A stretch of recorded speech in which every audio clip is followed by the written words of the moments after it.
Welcome to the Encore Audio Archives YouTube channel. I'm Taper Dave, and this is my channel. I've uploaded hundreds of talks here that I've recorded at meetings in West LA, and I've also recorded conventions starting in 2013. I've got a bunch of those up. And Walt and Mary Murray, the original owners of Encore Audio Archives, started the company in the 80s, and Walt recorded Joe and Charlie's and a bunch of stuff down in Vista, California. My sobriety date is June 20th of 1994.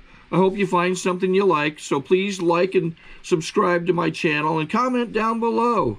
If you want to hear something that I don't have or that you don't see, I'll see that I get it.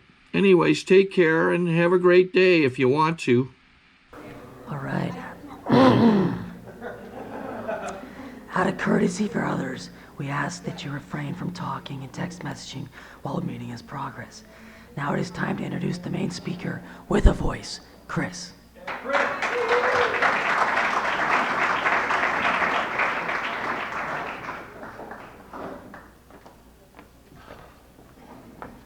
I'm Chris, I'm an alcoholic. Grateful to be here sober. I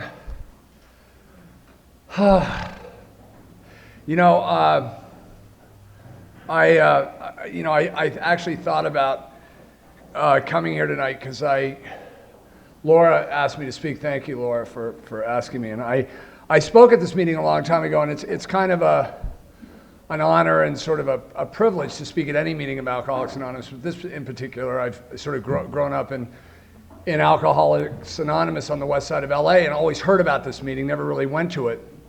So I thought about it because it's still really important to me what you think of me. And that doesn't go away. What does happen a little bit, though, is that I think we become better at telling the truth.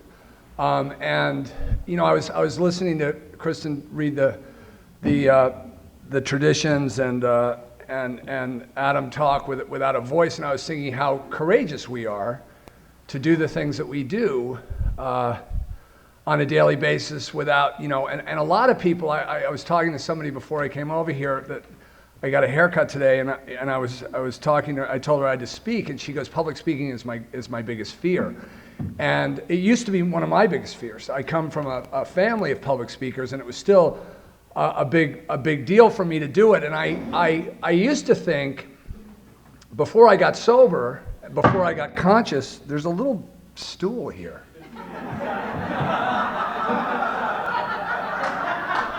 It's really irritating. I am teachable.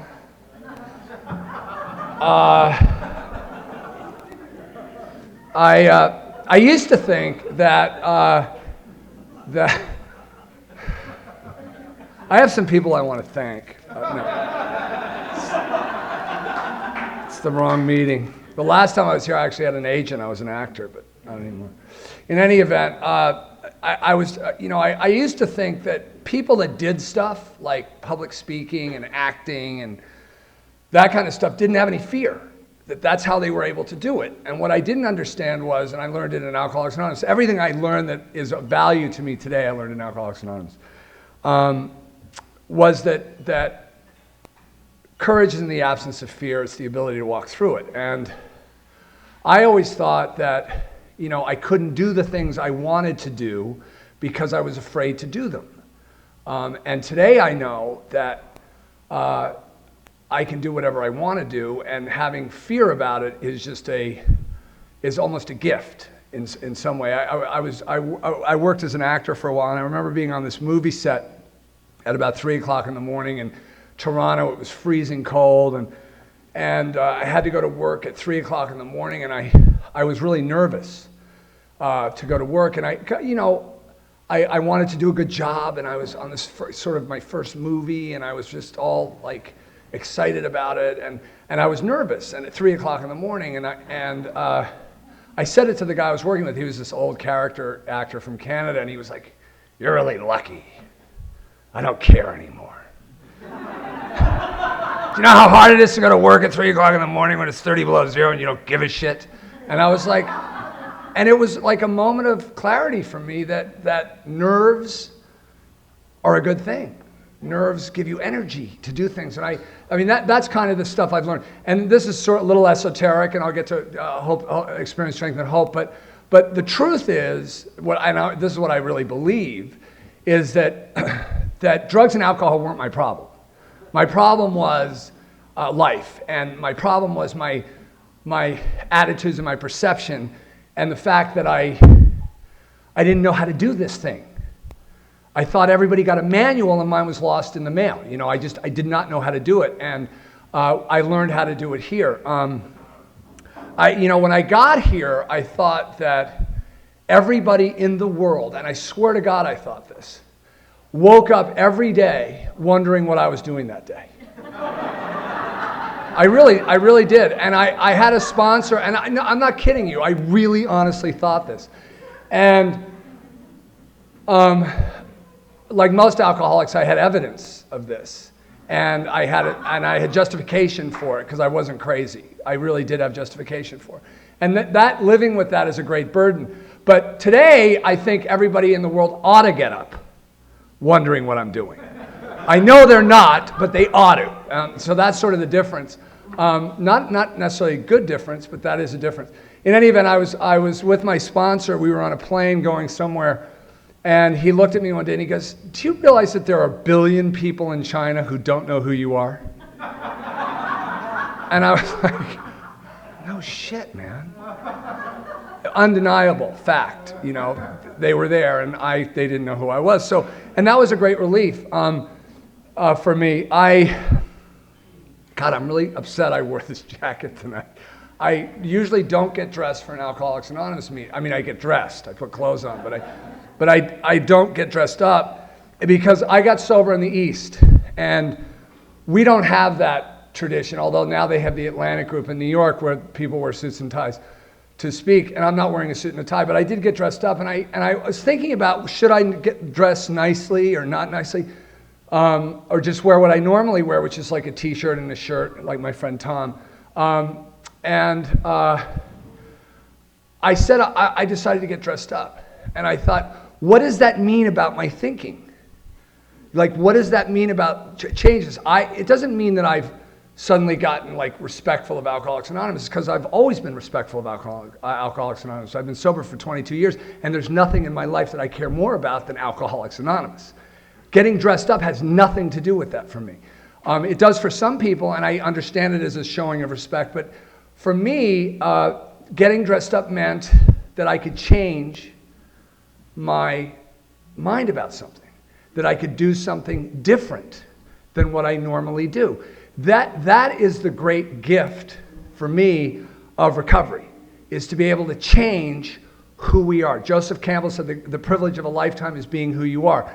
Truthfully, the greatest gift that I've gotten here, good, bad, or indifferent, is finding out who I am. I'm going to tell you a little bit about when I was thinking about coming here to speak. I was thinking about, I went through a week and I thought, you know what, fuck solution. It's a joke, but it's because we talk a lot about solution here, and where I got sober, we didn't talk a lot about solution, because the biggest thing that I heard when I got sober was, if you can't remember your last drink, you haven't had it yet. And I don't necessarily believe that. If it works for you, great. But the point of that is, I got sober in a place where people spent a lot of time talking about what it was like. And I go back to those meetings now, and they don't do a whole lot for me. Because the truth is, I need to find out how to do life sober. I mean, that is the reason I come to AA. But the truth is also that, it was hell back then. I mean, I woke up every single day or went to bed every single day for 17 years saying I wasn't going to do that again tomorrow. And every tomorrow, I ended up doing it again. Okay?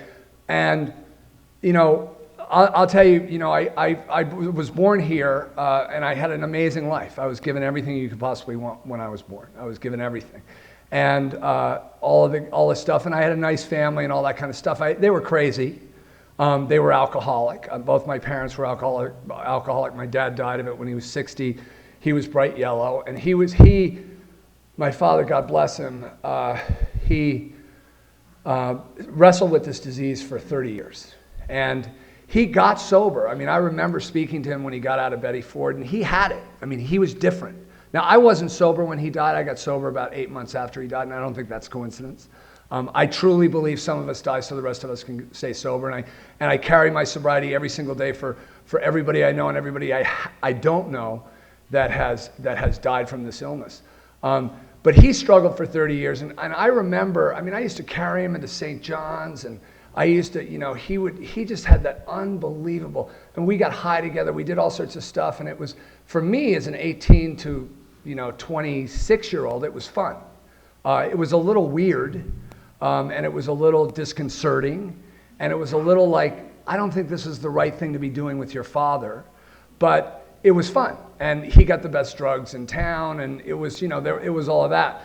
But, and when I was with him, at that point, his disease hadn't gone over the thing. Drugs are a large part of my story, and they were a large part of his story.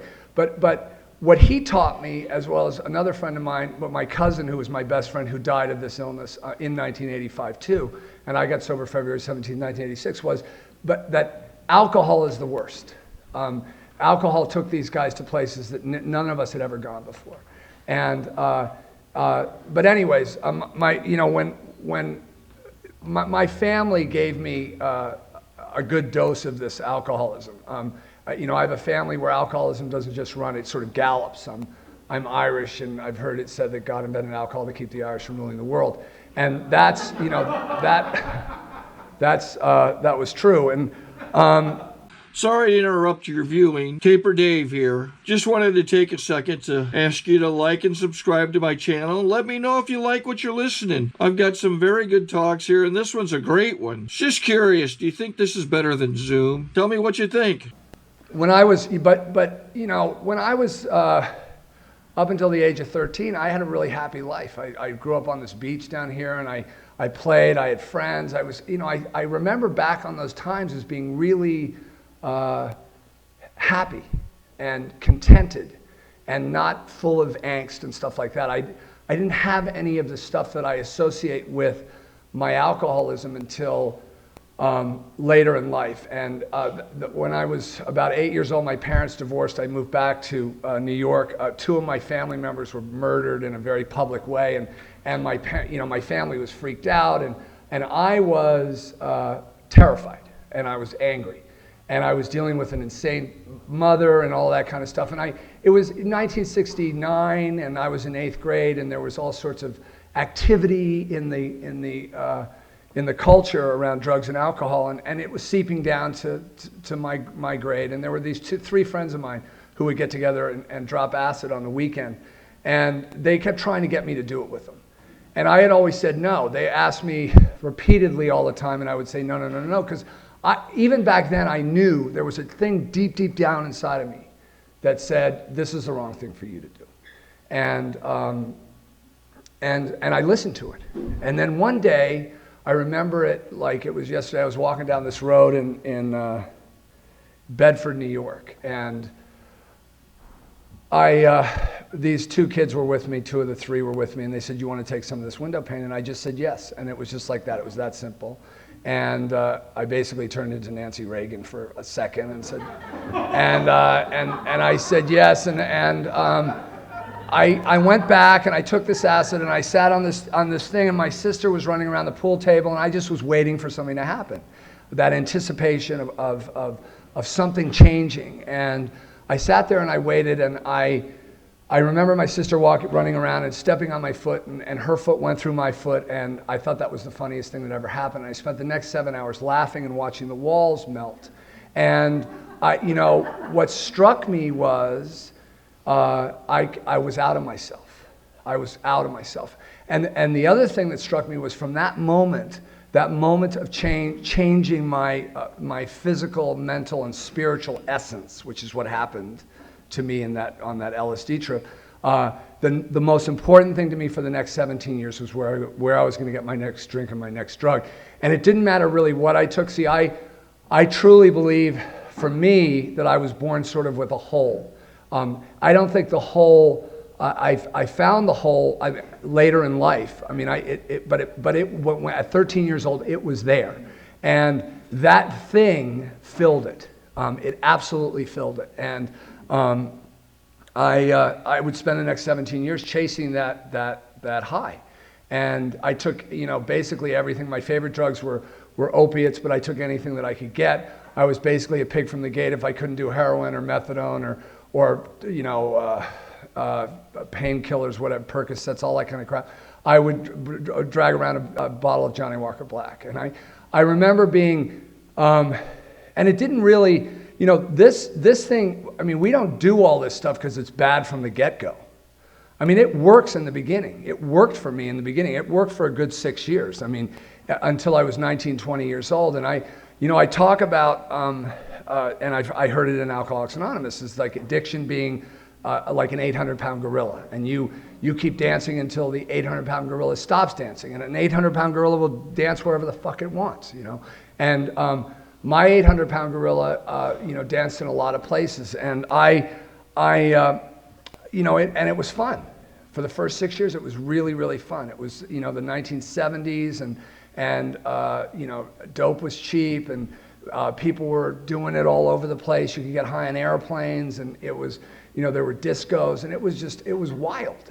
It was absolutely wild. And there was no consciousness, at least that I was aware of, that offered a different point of view of this. And I do remember people saying, looking at me like they were a little worried. But once I made the commitment to this path, there was nothing that was going to get in my way of realizing it. And, I was one of those people that I came from a family that was very highly functioning, very highly dysfunctional, but also in the world, very highly functioning. So I understood from a really young age, it could be insanity back here, but as long as this thing was looking good, it was okay. So I went to school, I went to college, I went to law school, I got a master's certification in clinical psychology from Harvard Medical School while fully enmeshed in my active addiction. In law school, I remember going to bed with 8 or 9, 10 multiple substances in my body.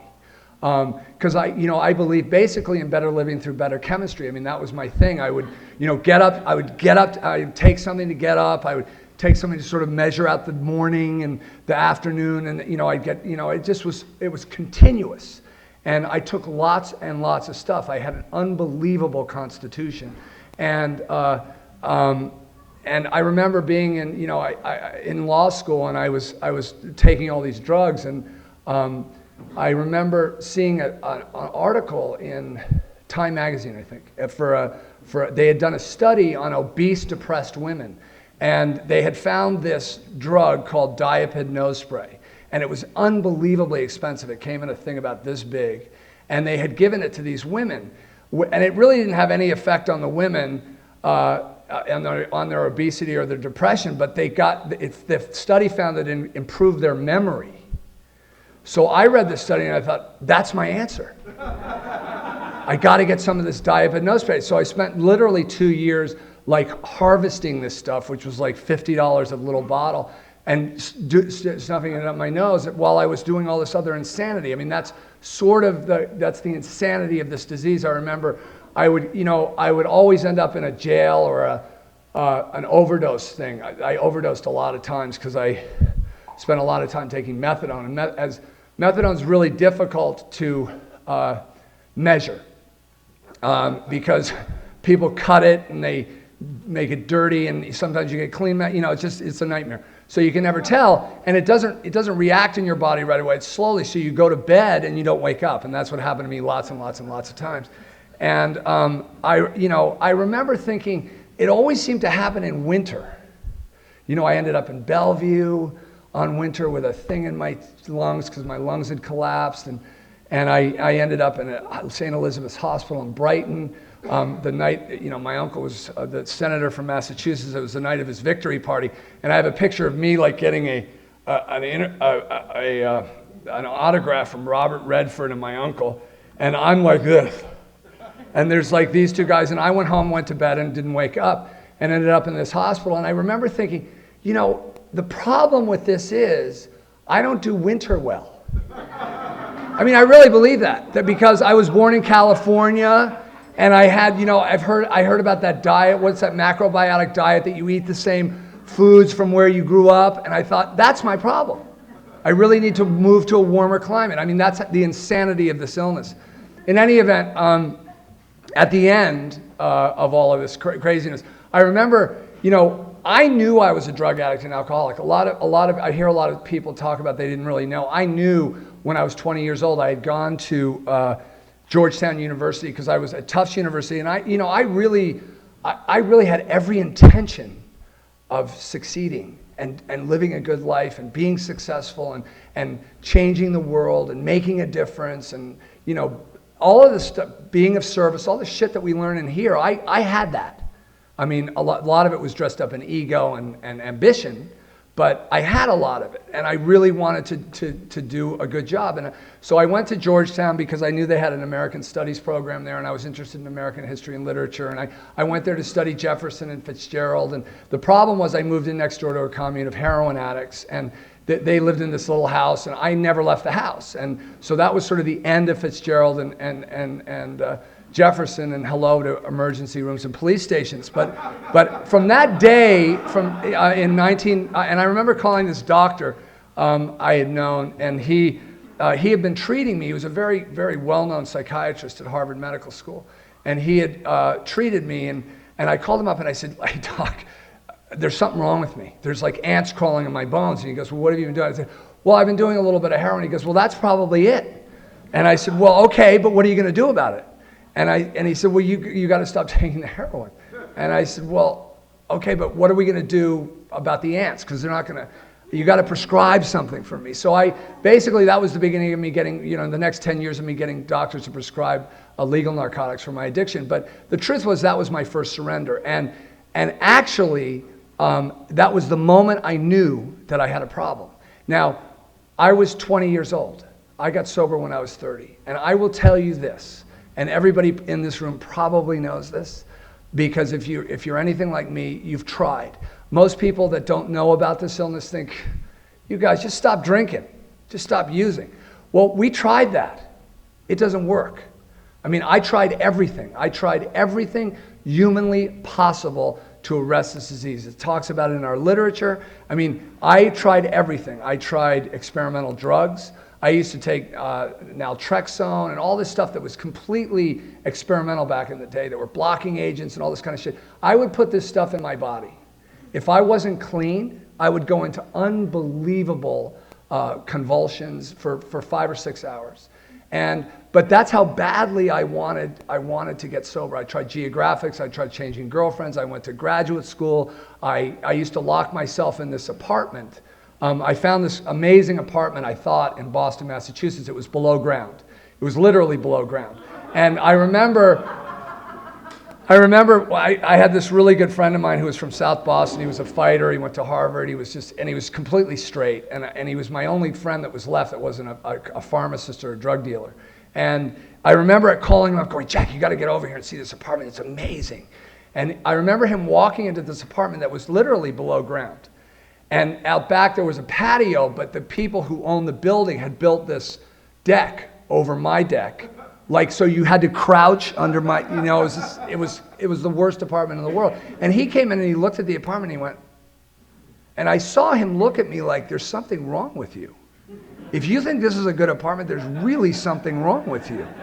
And this is a guy who had picked me up off of floors and, out of bathtubs and all sorts of stuff. And I saw the look in his eyes, and I figured he was just jealous, so I let it go. But the truth was, it registered with me, because when I got sober, I remembered that look. And we've all had that look, you know what I mean? We've all had that look.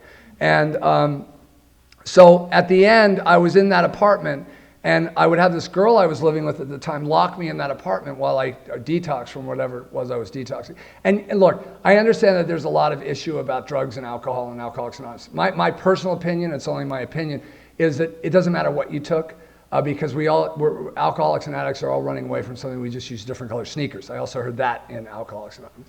And so for me, I used every sneaker in the closet. Really did not matter what it was, just as long as it got me out of here. And So at the end, I was in this apartment, and I would drag this mattress into this room, and I would watch reruns of Buck Rogers.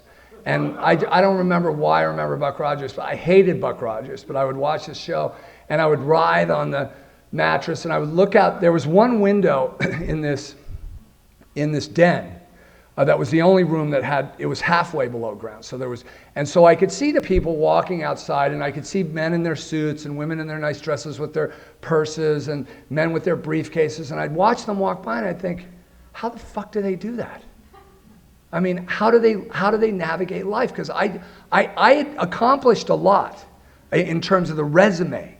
The resume looked really good, but there was nothing to it. It was all smoke and mirrors, because truthfully, I could not engage the world on my own terms. I did not have the inner fortitude to go out into life and to do life. I just didn't know how to do it unless I was medicated.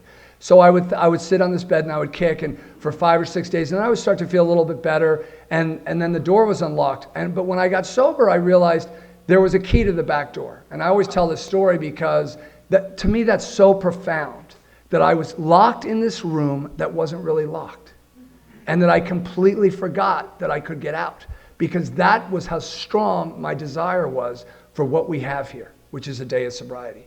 And but of course, once I was confronted with the reality of living life on life's terms, clean and sober, I hightailed it back to the sanctuary of drugs and alcohol. On February 17, 1986, I woke up that morning. It was a cold, brutally cold day in Boston, Massachusetts, and I was living in a different apartment, one with like giant Florida ceiling mirrors,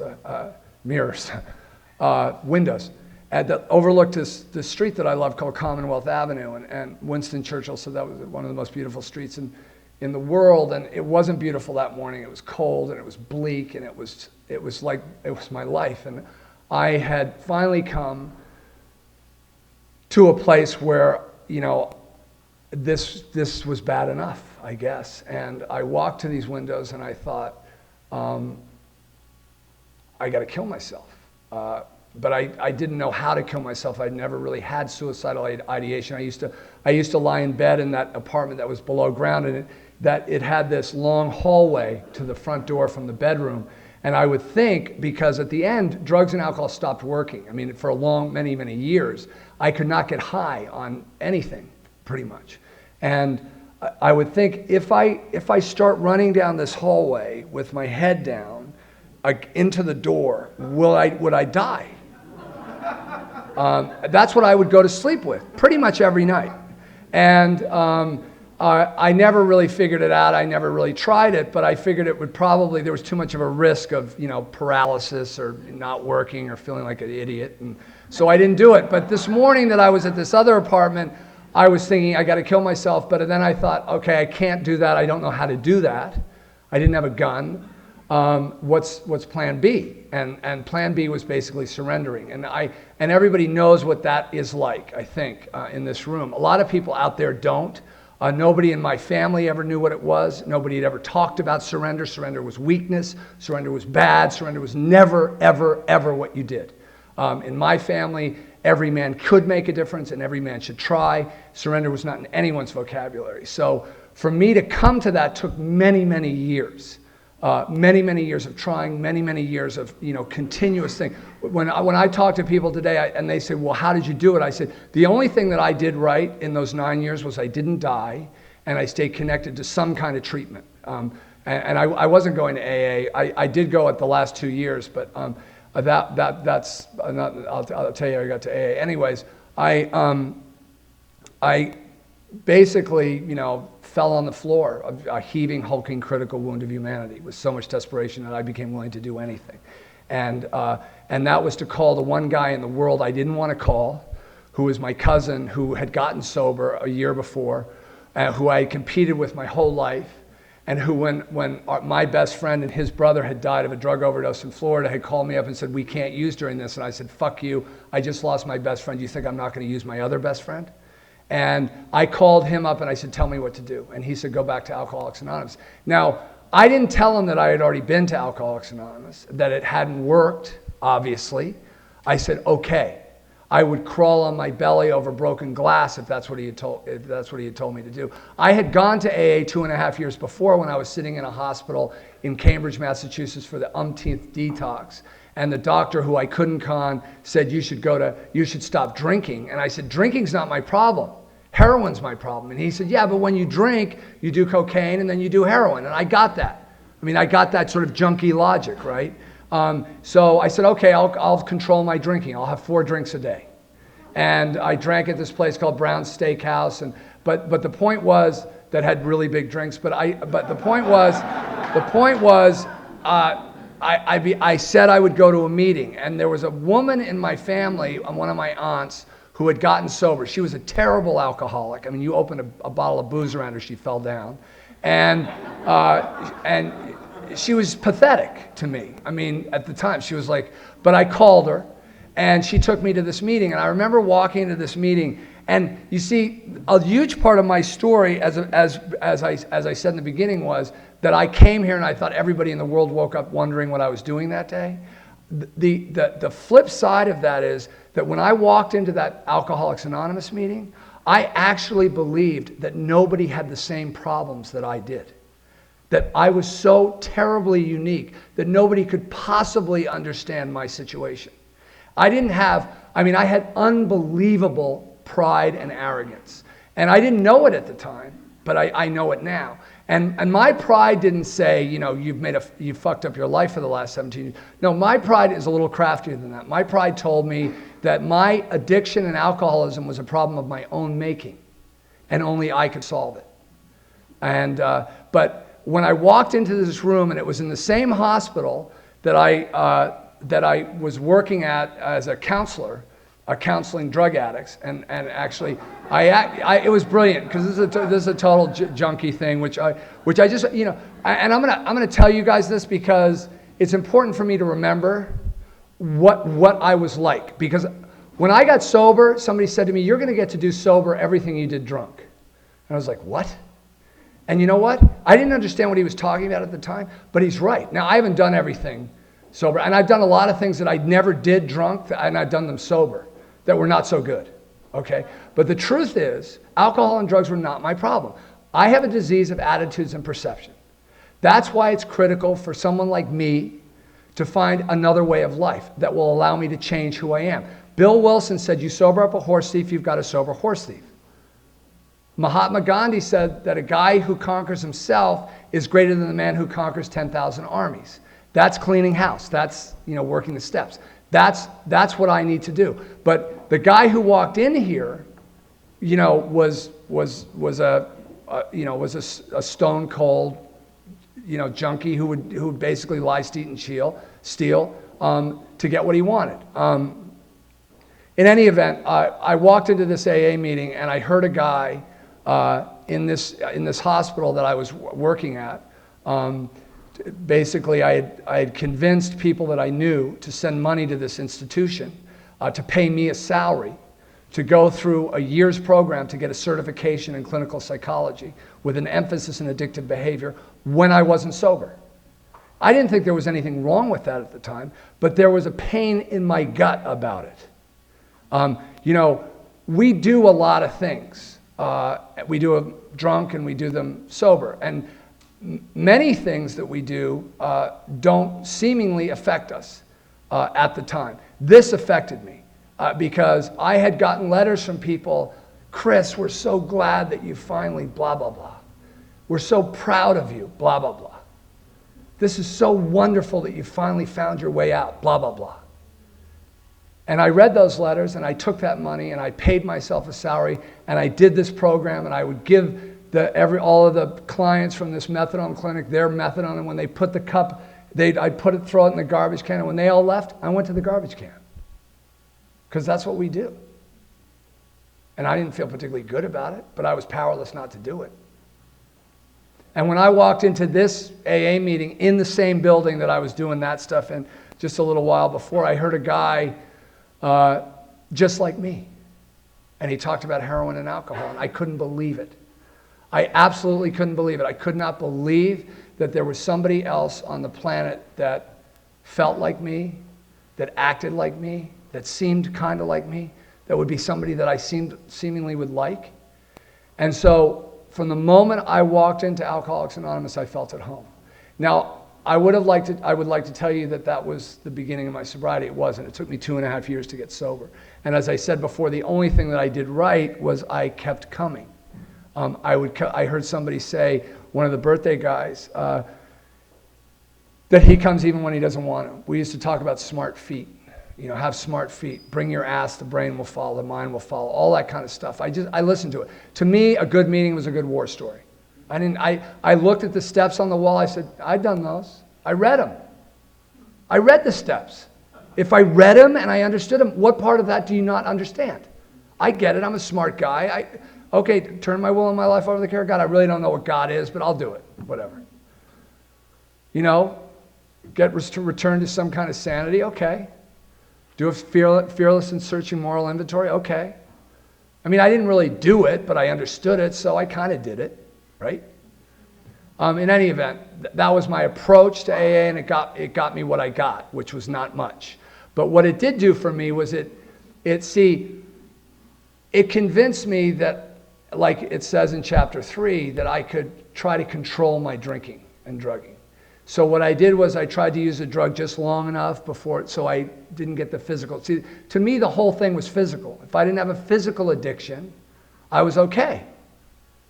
I didn't understand the mental and spiritual part. I didn't even hear it in Alcoholics Anonymous until a long time in.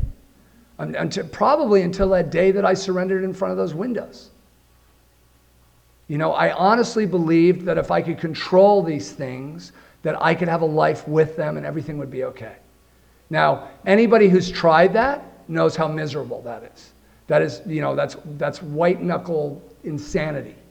And that brought me to those windows where I was going to put a gun in my mouth. Fortunately, that didn't happen. I surrendered. Now, I didn't realize at the time, as I said, this whole God thing. I mean, I surrendered to the program of Alcoholics Anonymous. That's what I did. I called up the guy, the cousin. He said, go to AA. I said, okay. I went to AA, did whatever you guys told me to do. I surrounded myself in Alcoholics Anonymous. That's all I did. Alcoholics Anonymous became my life. I went to meetings every day, 2 meetings a day. My friends I didn't have any friends except for drug dealers and pharmacists. So you became my social life, everything.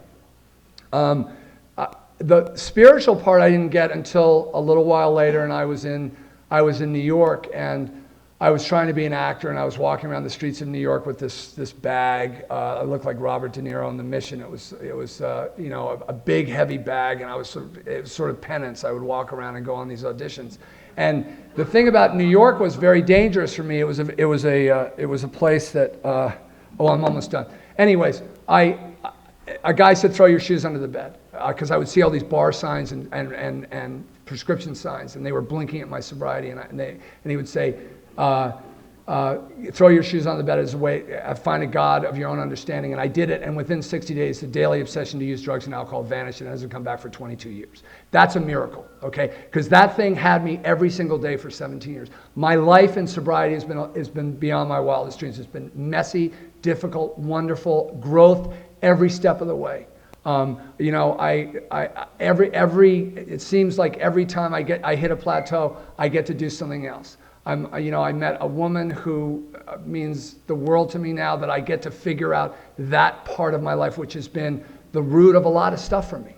And I found somebody who I can do that with, and who I trust enough to do that with, to wrestle with, to be who I am. It's miraculous. It's absolutely miraculous. It's a better ride than I could possibly have imagined, and I had no idea what the benefit of that ride would be. I thought it would be about stuff and blah blah blah. It's not. It is an inner journey. It's about finding out who you are. So I want to thank Laura again for asking me to speak, and I think I'm done.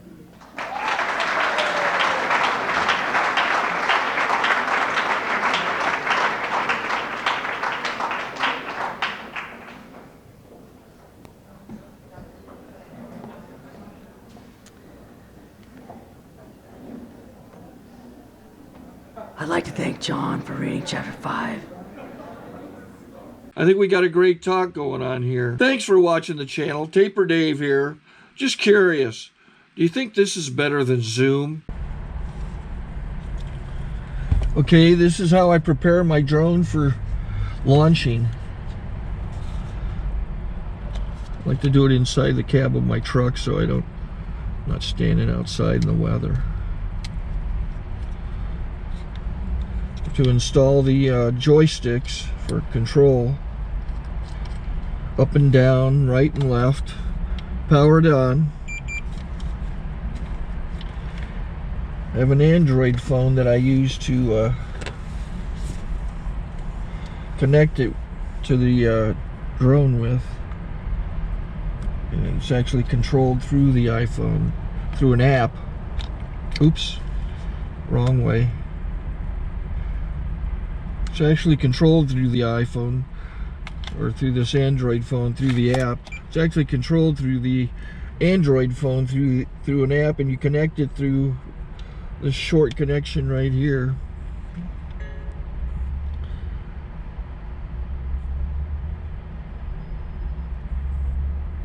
Remote control connected. Remote control's connected.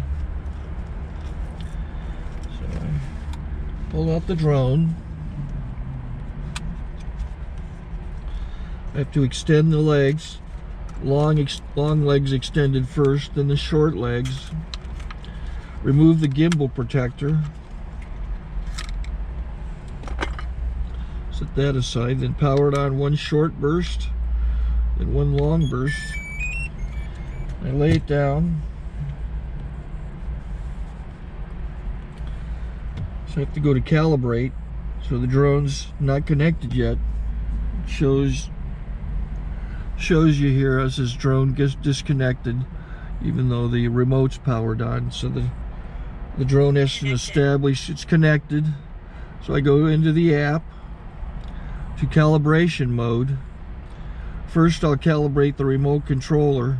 Start calibration. Out, in, oop, out, in, up, down, and then this little wheel is to control the gimbal. So it's calibrated. Go to gimbal calibration, start calibration, and then it calibrates the gimbal.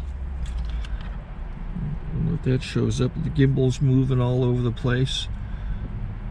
Changes, you can see it on the video. And I'm calibrated to take off.